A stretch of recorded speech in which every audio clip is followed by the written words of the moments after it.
রিনা ছিল একজন ধনী পরিবারের মেয়ে এবং তার বিয়ে হয়েছিল একটা মধ্যবিত্ত গরিব ফ্যামিলিতে। সেই নিয়ে তার মনে সবসময় অশান্তির শেষ ছিল না। সে উঠতে বসতে শ্বশুরবাড়ির সবাইকে কথা শোনাতো। ব্যাপার, সকাল 9টা বেজে গেল, এখনো কেউ আমাকে এক কাপ চাও দিল না। মা, মা, কোথায় গেলেন আপনি?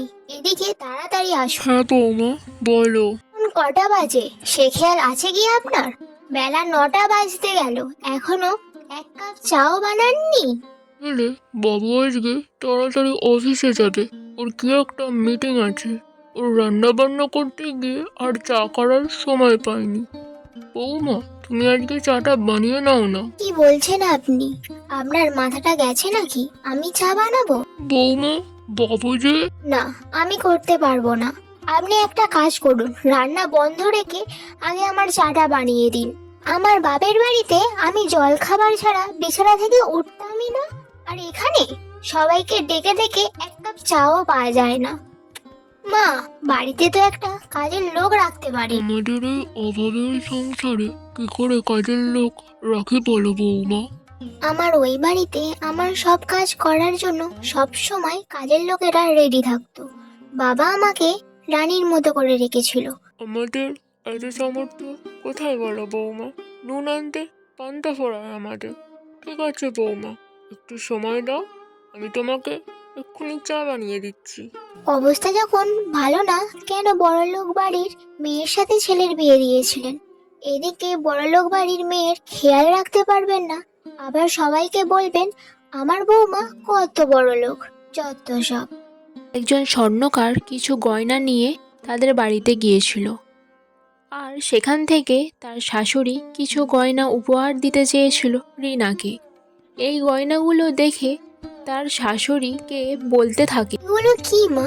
এগুলো তো সামান্য কিছু হার ও আংটি আছে, আবার এতে বাছাই করার কি আছে? আর আপনি এমন করে ডাকলেন, আমি ভাবলাম কত বড় নেকলেস দেবেন আমাকে।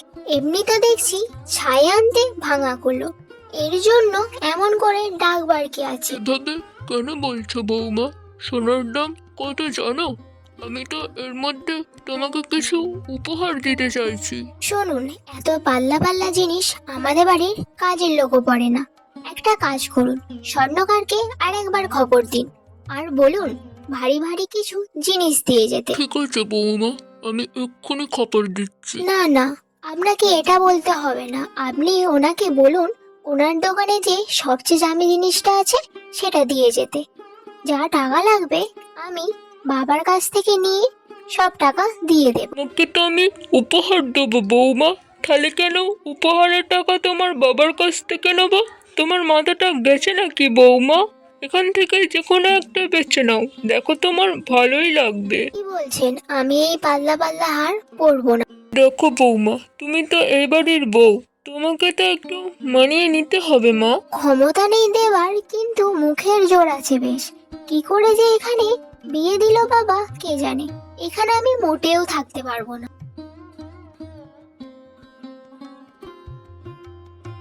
মা, আমাকে খেতে দেবেন, চলুন, আমার জোর খিদে পেয়েছে। বৌমা, একটু অপেক্ষা করে যাও মা, আমি শুধু পুজোটা দিয়ে আসি, তারপর দুজনে একসাথে ভাত খেয়ে নেবো। দেখুন মা, আপনি কখন খাবেন না খাবেন সেটা আপনার ব্যাপার।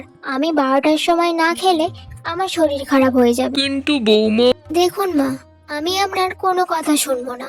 আপনি আমাকে এক্ষুনি খেতে দেবেন, চলুন, আর আপনি পরে এসে পুজো দেবেন। ঠিক আছে বৌমা, চলো তোমাকে আগে খেতে দিই, তারপর এসে পুজো দেবো। আপনি এটা কি রান্না করেছেন? আর এটা সবুজ সবুজ কি? বৌমা, এটা চচ্চড়ি, আর আজকে আমার শরীরটা ভালো ছিল না, তাই চচ্চড়ি, ডাল আর ভাত করেছি। আমি এই দিয়ে ভাত খেতে পারবো না। আর এই ঘাস পাতা কখনো খাইনি আমি।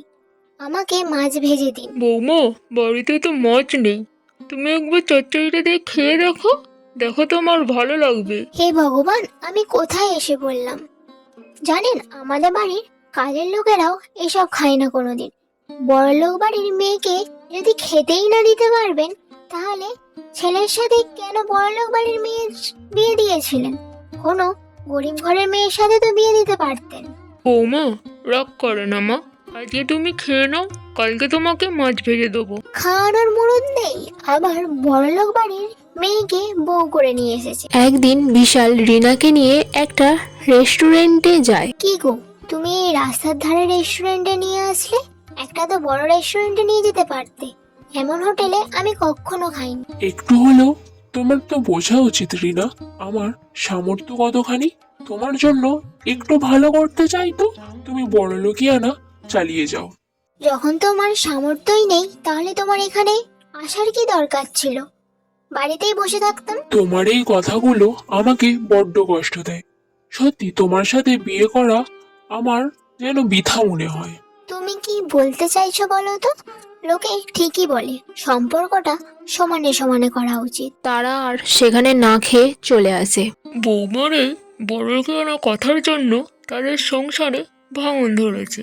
আমাকে কিছু একটা করতে হবে, তাকে বুঝতে হবে সে এখন গরিব বাড়ির বউ, আর তাকে সেইভাবেই চলতে হবে। মা, আপনি আপনার ছেলেকে একলা খেতে দিয়েছেন, আর আমাকে দেননি কেন? আমাকেও ভাত বেড়ে দিন এক্ষুনি, আর আমরা দুজনে একসাথে বসে খাই। কি বলো বৌমা, তুমি তো বড়লোক বাড়ির মেয়ে, আমাদের মতো গরিব ঘরে কি খাওয়ার দরকার আছে? কি বলতে চাইছেন মা? তোর মনে বৌমা, তুমি তোমার বাবা মাকে বলো তোমার খাবার বন্দোবস্ত করতে। তোমাকে এখান থেকে কোনো খাবার দেওয়া হবে না। ঠিক আছে, আমি এক্ষুনি আমার বাবা মাকে ডাকছি। তারপর কিছুক্ষণ পর তার বাবা মা আসে। আরে বেওয়াই মশাই, আপনাদের জন্য কোনো জলখাবারের ব্যবস্থা করিনি। আপনাদের জন্য সোনা গয়না আর কিছু দামি দামি বস্ত্রের ব্যবস্থা করেছি, কারণ আপনারা তো বড় লোক, আপনাদের এই সামান্য জলখাবারে পেট ভরবে না। কি বলছেন দিদি? আমরা যতই বড় লোক হই না কেন, আমরা তো ডাল ভাত খাই। তা কি হয়েছে বলুন দিদি?